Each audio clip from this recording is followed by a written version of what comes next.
പുത്രനും പരിശുദ്ധാത്മാവിനും സ്തുതി ആദ്യം മുതൽ എന്നേക്കും ആമേൻ. കർത്താവിൽ 8 നോയമ്പുടെ ആദ്യത്തെ ദിവസം നമ്മൾ നമ്മുടെ ജീവിതം പൂർണ്ണമായി കർത്താവിൻ്റെ അമ്മയുടെ മുമ്പാകെ ജീവിതം മധ്യസ്ഥമായി നമ്മൾ സമർപ്പിക്കുന്നു. നമ്മുടെ ജീവിതത്തിൽ അനേകം കൃപകൾക്ക് വേണ്ടി, അനേകം സ്നേഹങ്ങൾക്ക് വേണ്ടി ദൈവത്തിനോടൊപ്പം ചേർന്ന് നിൽക്കുകയും അമ്മയുടെ മനോഭാവം നമ്മുടെ ജീവിതത്തെ പൂർണ്ണമായി നമ്മളെ ശക്തിപ്പെടുത്തുകയും ചെയ്യാൻ വേണ്ടി നമുക്ക് നമ്മുടെ അമ്മയുടെ മുമ്പാകെ മധ്യസ്ഥമായി നമുക്ക് ജീവിതം സമർപ്പിച്ചുകൊണ്ട് നമുക്ക് പ്രാർത്ഥിക്കാം. പ്രിയമുള്ളവരെ, ക്രിസ്തീയ വിശ്വാസം ത്യാഗത്തിലും നമ്മളെ തന്നെ താഴ്ത്തിക്കൊണ്ട് ദൈവമാതാവിനെ പോലെ നമ്മൾ കർത്താവിലേക്ക് നമ്മളെ തന്നെ സമർപ്പിക്കണം. നമ്മളെ കർത്താവിലേക്ക് നമ്മളെ സമർപ്പിക്കുമ്പോൾ ഒരുപാട് അനുഗ്രഹമാണ് നമ്മളിലേക്ക് കടന്നു വരുന്നത്. എല്ലാ അമ്മമാരും ഒരുപാട് ത്യാഗവും ഒരുപാട് വിനയത്തോടാണ് അവരുടെ ജീവിതം ജീവിക്കുന്നത്. നമ്മുടെ അമ്മയെ മാതാവ് ഒരിക്കലും ഒരു സ്ഥലത്തും കർത്താവിന് മുമ്പാകെ അധികാരം പറഞ്ഞോ അല്ലെങ്കിൽ കർത്താവിന് മുമ്പാകെ ഒരു അവകാശം പറഞ്ഞോ മാതാവ് ഒരിക്കലും കടന്നു വന്നിട്ടില്ല.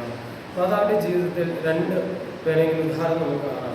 കനായിലെ കല്യാണത്തിൽ ഒരു പക്ഷേ മാതാവിന് വേണമെങ്കിൽ പറയാമായിരുന്നു, എൻ്റെ മകൻ ചെയ്തുകൊണ്ടാണ് ഇന്ന് ഈ കുടുംബത്തിന് രക്ഷ ലഭിച്ചത്, അല്ലെങ്കിൽ അവിടെ ലഭിക്കുന്ന ക്രെഡിറ്റ് മാതാവിന് വേണമെങ്കിൽ ഏറ്റെടുക്കാമായിരുന്നു. പക്ഷെ ഒരിക്കലുമല്ല. മാതാവ് അത് അവിടെയും അത് ഈശോന് തന്നെ സമർപ്പിച്ചു. വേണമെങ്കിൽ കർത്താവായ ഈശോ ചോദിച്ചു, ആരാണ് എൻ്റെ അമ്മ, ആരാണ് എൻ്റെ സഹോദരൻ, ആരാണ് എൻ്റെ സഹോദരിമാർ? എന്നാൽ പോലും അമ്മ മുമ്പിൽ വന്നുകൊണ്ട് പറഞ്ഞിട്ടില്ല, ഞാനാണ് നിൻ്റെ അമ്മ, ഞാനാണ് നിന്നെ പ്രസവിച്ചത്. നിന്റെ പേരെഴുതാൻ കൊണ്ടുപോയപ്പോൾ വല്ല മുദ്രപത്രം ഞാൻ അവരെ കാണിച്ചു തരാം. ഒന്നുമില്ല. അമ്മ സമർപ്പണത്തോടെ ഈശോയുടെ മുമ്പാകെ ഈശോയുടെ അമ്മയായി, നമ്മുടെ എല്ലാ അമ്മയായി അമ്മ ജീവിതം നമ്മളെ കാണിച്ചു തന്നു. നല്ലൊരു സത്യക്രിസ്ത്യാനിക്ക് എന്താണ് വേണ്ടിയത്, ഒരു സത്യക്രിസ്ത്യാനിയുടെ ജീവിതത്തിൽ എന്താണ്, എങ്ങനെയാണ് സത്യക്രിസ്ത്യാനി ജീവിച്ചു, ദൈവത്തെ സ്തുതിച്ചുകൊണ്ട് അവനവൻ്റെ ജീവിതം മുമ്പോട്ട് നയിക്കപ്പെടണം. പ്രിയമുള്ളവരെ, ഇന്ന് നമ്മൾ എടുക്കുന്ന സുവിശേഷ ഭാഗം വിശുദ്ധ മർക്കോസിന്റെ സുവിശേഷം 10-ാം അധ്യായം 35 മുതൽ 45 വരെയുള്ള തിരുവചനങ്ങളാണ്. എന്നാൽ ഇവിടെ നമുക്ക് കാണാൻ പറ്റുന്ന ഒരു കാര്യം, സബേദി പുത്രന്മാർ കർത്താവിന് മുമ്പാകെ വന്നു. അവർ അപേക്ഷിക്കുകയാണ്, കർത്താവെ, നിന്റെ വെളുത്തും എടുത്തും ഞങ്ങളെ ഇരുത്തണമേ. പ്രിയമുള്ളവരെ, അധികാരമാണ് നമ്മൾ കാണുന്നത്. പക്ഷെ കർത്താവായ യേശുമിശിഹാ ഭൂമിയിൽ വന്നത് ശുശ്രൂഷിക്കപ്പെടാനല്ല, ശുശ്രൂഷിക്കാൻ വേണ്ടിയാണ്. ഇവിടെ നമുക്ക് മനസ്സിലാകാം. നമുക്ക് ചില ഉദാഹരണം കാണാം. നമുക്ക് ഉൽപ്പത്തിയുടെ പുസ്തകം 25-ാം അധ്യായം 19 മുതൽ 26 വരെ വാക്യങ്ങൾ നമുക്ക് കാണാം.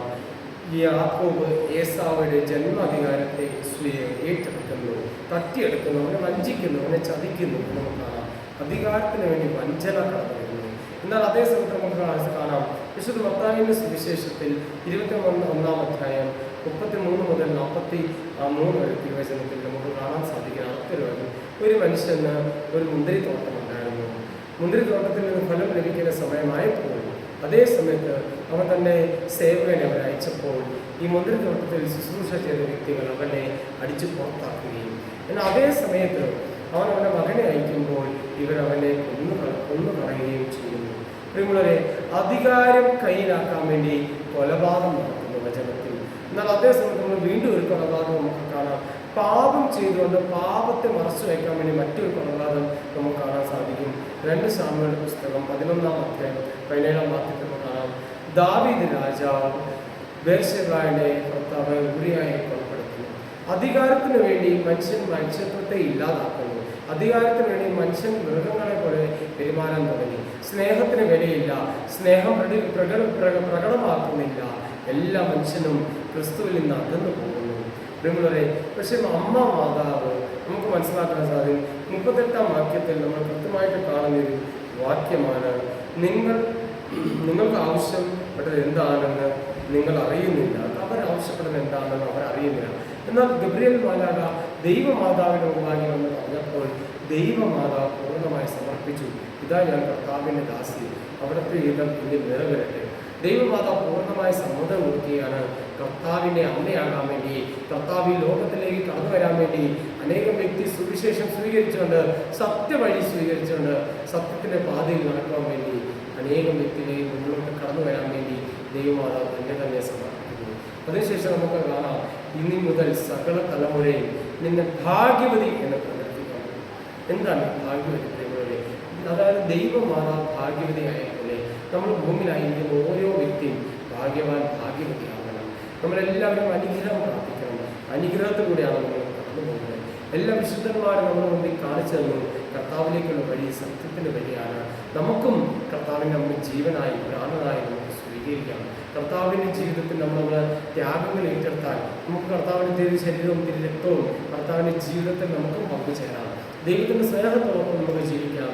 ദൈവത്തിൽ നമ്മൾ നമ്മളെ തന്നെ സമർപ്പിച്ചുകൊണ്ട് നമുക്ക് ജീവിക്കാം. പ്രിയമുള്ളവരെ, നമുക്ക് മനസ്സിലാക്കാം, കർത്താവിനോട് ചോദിക്കുന്ന ഒരു ചോദ്യമുണ്ട്, ഞാൻ കുടിക്കുന്ന പാനപാത്രം എനിക്ക് കുടിക്കാൻ സാധിക്കുമോ? പ്രിയമുള്ളവരെ, പാനപാത്രം കുടിക്കാൻ സാധിക്കുമോ? അതായത് ഏത് സമയം നമ്മൾ കർത്താവിനോടൊപ്പം ആയിരിക്കണം. കഷ്ടമായാലും സന്തോഷമായാലും ദൈവത്തോടൊപ്പം ആയിരിക്കണം. അതാണ് നമുക്ക് കാണുന്നത്. ഞാൻ കുടിക്കുന്ന പാനപാത്രം നിങ്ങൾക്ക് കുടിക്കാൻ സാധിക്കുമോ? പ്രിയമുള്ളവരെ, നമ്മൾ ചിന്തിച്ച് നോക്കണം. കർത്താവായ യേശു മിശിഹ 5 അപ്പം കൊണ്ട് 5000 പേരെ തൃപ്തരാക്കിയപ്പോൾ ജനം മുഴുവനും അവിടെ ഇതിനുവേണ്ടി സാക്ഷികളായിട്ടുണ്ട്. അതേ സമയത്ത് കർത്താവായ യേശു മിശിഹ രോഗശാന്തി നടത്തുമ്പോൾ വീണ്ടും ജനം മുഴുവൻ അവിടെ സാക്ഷികളായിട്ടുണ്ട്. പക്ഷേ കുരിശിൽ കടന്നപ്പോൾ അമ്മയായ മറിയവും മഗ്ദല എന്ന മറിയവും ക്ലെയോപ്പാസിന്റെ ഭാര്യ മറിയവും താൻ ഏറ്റവും അധികം സ്നേഹിച്ച തന്റെ ശിഷ്യനായ യോഹന്നാൻ മാത്രമേ ഉള്ളൂ. പ്രിയമുള്ളവരെ, നമ്മളും ക്രിസ്തുവിന്റെ പാനപാത്രം കുടിക്കണം. എൻ്റെ ജീവിതത്തിൽ കഷ്ടകാലം വന്നാലും ഞാൻ ക്രിസ്തുവെ മുറുക്കി പിടിക്കണം. എൻ്റെ ജീവിതത്തിൽ സന്തോഷം വന്നാലും ഞാൻ ക്രിസ്തുവെ മുറുക്കി പിടിക്കണം. ഏത് അവസ്ഥയിൽ കൂടി ഞാൻ കടന്നുപോയാലും എൻ്റെ നാഥനും എൻ്റെ ഗുരുവായ ക്രിസ്തുവിനെ അല്ലാതെ ഞാൻ മറ്റാരെയും സ്നേഹിക്കത്തില്ല. എൻ്റെ ഗുരു എന്നെ പഠിപ്പിച്ച സത്യകൽപ്പനകളും സത്യവചനത്തെ ഞാൻ സ്വീകരിച്ചുകൊണ്ട് ദൈവത്തിന് മുമ്പാകെ ഞാൻ എന്നെ തന്നെ ഒരു സുവിശേഷമായി, ഞാൻ എന്നെ തന്നെ കർത്താവിൻ്റെ പാനപാത്രമാക്കി ഞാൻ എന്നെ തന്നെ കർത്താവിലേക്ക് സമർപ്പിക്കും. കർത്താവ് എന്നെ കൂടെ ഈ ലോകത്തിലേക്ക് അനേകം അത്ഭുതങ്ങൾ ചെയ്യാൻ വേണ്ടി ഞാൻ എന്നെ തന്നെ കർത്താവിന് മുമ്പാകെ സമർപ്പിക്കണം. അതാണ് യഥാർത്ഥത്തിൽ കർത്താവിൻ്റെ പാനപാത്രം കുടിക്കണം. കർത്താവിൻ്റെ പാനപാത്രം കുടിച്ചു കഴിയുമ്പോൾ നമ്മൾ സത്യക്രിസ്ത്യാനികളും സത്യവിശ്വാസികളുമായി തീരും. നിങ്ങളുടെ മാതാവ് ഒന്നും പറഞ്ഞിട്ടില്ല. എല്ലാം മനസ്സിൽ ഗ്രഹിച്ചുകൊണ്ട് മൗനം പാലിച്ചുകൊണ്ട് പ്രാർത്ഥിച്ചു. ഇതേ മാതാവിൻ്റെ മനോഭാവം നമുക്ക് സ്വീകരിക്കണം. പ്രാർത്ഥനയിലായിരിക്കാം, വിശ്വാസത്തിലായിരിക്കാം. ഈ 8 നോയമ്പ് അനുഗ്രഹത്തിൻ്റെ സന്തോഷത്തിൻ്റെ ദിനമായിട്ട് നമുക്ക് പ്രാർത്ഥിക്കാം. മാതാവിൻ്റെ മധ്യസ്ഥയിൽ നമ്മൾ നമ്മളെ തന്നെ സമർപ്പിച്ചുകൊണ്ട് പ്രാർത്ഥിക്കാം. ദൈവം അനുഗ്രഹിക്കട്ടെ. ആമേൻ.